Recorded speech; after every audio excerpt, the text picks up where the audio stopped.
Halo teman-teman semua, selamat datang kembali di channelku ini. Sebelumnya aku ingin berterima kasih dulu bagi teman-teman yang udah mampir ke channel ini. Aku berharap dengan adanya channel ini bisa membantu kita semua untuk meningkatkan kesadaran akan pentingnya berinvestasi atau financial literacy. Nah, pada hari ini kita akan membahas mengenai apa sih teman-teman? Pada hari ini kita akan membahas tentang persiapan apa saja yang perlu kita siapkan sebelum kita ingin memulai berinvestasi. Nah, yang pertama teman-teman, yang perlu kita siapkan adalah mental kita. Jadi teman-teman, yang namanya berinvestasi, kita perlu menyiapkan mental kita. Karena yang namanya investasi, semuanya pasti memiliki risiko untuk merugi teman-teman. Jadi kalau misalnya kita belum siap uang kita untuk bisa merugi atau berkurang, kita sebaiknya tidak berinvestasi. Tapi kalau kita sudah siap, sebaiknya kita mulai berinvestasi. Kalau bagi aku pribadi, menurutku, yang lebih berbahaya adalah jika kita tidak melakukan investasi.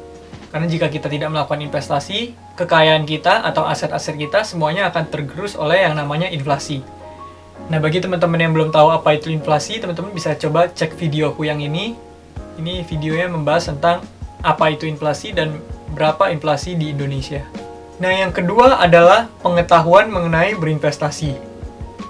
Jadi sebelum memulai berinvestasi, ada baiknya kita melakukan riset dulu teman-teman. Jadi kita pelajari bermacam-macam instrumen investasi, kita pelajari risikonya apa aja, kita pelajari bagaimana returnnya. Jadi kita pelajari berbagai aspek dalam instrumen investasi tersebut sebelum kita mulai meletakkan dana kita. Jadi sebaiknya kita tidak langsung meletakkan dana kita tanpa kita tahu apa instrumen yang ingin kita investasikan tersebut. Nah, yang berikutnya ini adalah yang ketiga teman-teman. Jadi apa sih yang perlu kita siapkan? Yang ketiga ini adalah yang namanya dana darurat, teman-teman. Apa itu dana darurat? Jadi dana darurat adalah dana yang perlu kita siapkan bila sewaktu-waktu kita membutuhkan dana, kita akan menggunakan dana darurat tersebut, teman-teman. Karena hidup ini kan penuh dengan ketidakpastian. Kita tidak tahu apa yang akan terjadi besok, atau minggu depan, atau bulan depan.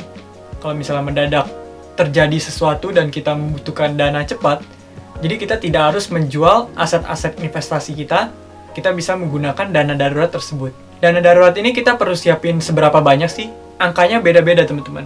Kalau misalnya kita masih single, masih tidak ada tanggungan, angkanya itu berkisar di antara 3 bulan.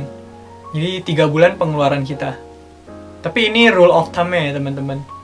Jadi 3 bulan pengeluaran kita. Misalnya kita punya pengeluaran dalam sebulan kita mengeluarkan sebanyak 3 juta.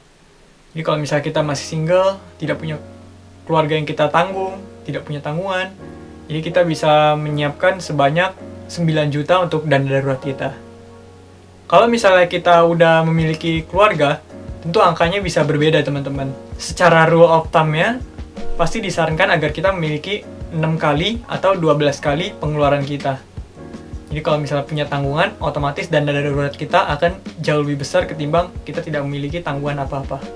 Nah, berikutnya yang keempat ini adalah asuransi, teman-teman. Teman-teman pasti udah tahu yang namanya asuransi. Jadi asuransi itu ibaratnya kita membeli suatu layanan di mana kita bisa memindahkan resiko kita terhadap perusahaan asuransi tersebut. Nah, apa sih tujuan kita membeli asuransi? Tujuan kita membeli asuransi adalah supaya untuk memproteksi aset-aset kita. Bila sewaktu-waktu terjadi sesuatu pada kita tidak harus menggunakan aset kita untuk membayar. Perusahaan asuransi akan membiayai asuransi tersebut. Perusahaan tersebut akan membiayai pengeluaran yang perlu kita biayai. Nah, jadi asuransi ini juga ada banyak jenisnya, teman-teman. Dan mungkin setiap perusahaan mungkin menawarkan program yang berbeda-beda. Ada yang namanya asuransi kesehatan, ada yang namanya asuransi jiwa, ada yang namanya asuransi penyakit kritis. Masing-masing asuransi tersebut memiliki polis yang berbeda-beda dan menanggung hal yang berbeda-beda juga. Teman-teman mungkin bisa pelajari lebih lanjut sebelum teman-teman memutuskan untuk membeli sebuah asuransi. Nah, kalau udah memiliki 4 hal tersebut, mungkin kita sudah siap dalam berinvestasi, teman-teman. Namun sebelum kita berinvestasi, kita tentunya juga harus memiliki mindset yang benar dalam berinvestasi. Nah, kalau teman-teman belum pernah nonton video aku yang sebelumnya, teman-teman bisa coba nonton video yang ini.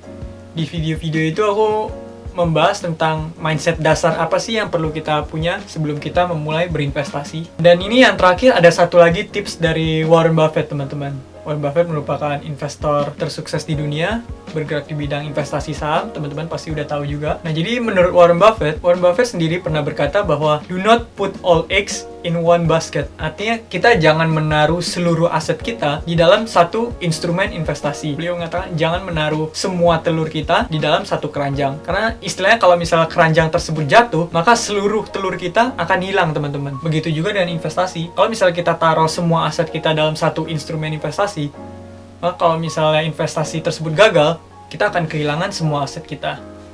Hal itu cuma boleh dilakukan kalau misalnya kita sudah benar-benar yakin 100% pada investasi tersebut. Tapi alangkah baiknya juga kita selalu melakukan yang namanya diversifikasi. Aku pribadi juga melakukan diversifikasi, jadi asetku juga dibagi-bagi menjadi banyak instrumen investasi. Nggak cuma di satu titik. Tapi yang namanya investasi itu kembali ke diri kita masing-masing lagi, teman-teman. Jadi investasi itu cocok-cocokan. Kita harus mempelajari semua instrumennya dan melihat mana yang paling cocok dengan kita. Karena setiap investasi menawarkan profil risiko yang berbeda-beda, returnnya berbeda-beda, cara kerjanya juga beda-beda. Kita harus pelajari dulu, teman-teman. Sekian pembahasan kita pada video kali ini. Aku berharap pembahasanku pada kali ini bisa bermanfaat buat kita semua. Semoga video-video di channel ini juga bisa bermanfaat dan meningkatkan kesadaran kita akan pentingnya berinvestasi. Terima kasih teman-teman yang udah menyaksikan video ini sampai akhir. Aku juga udah mencantumkan beberapa link sosial mediaku, teman-teman bisa add, feel free to connect. Terima kasih semuanya, sampai jumpa.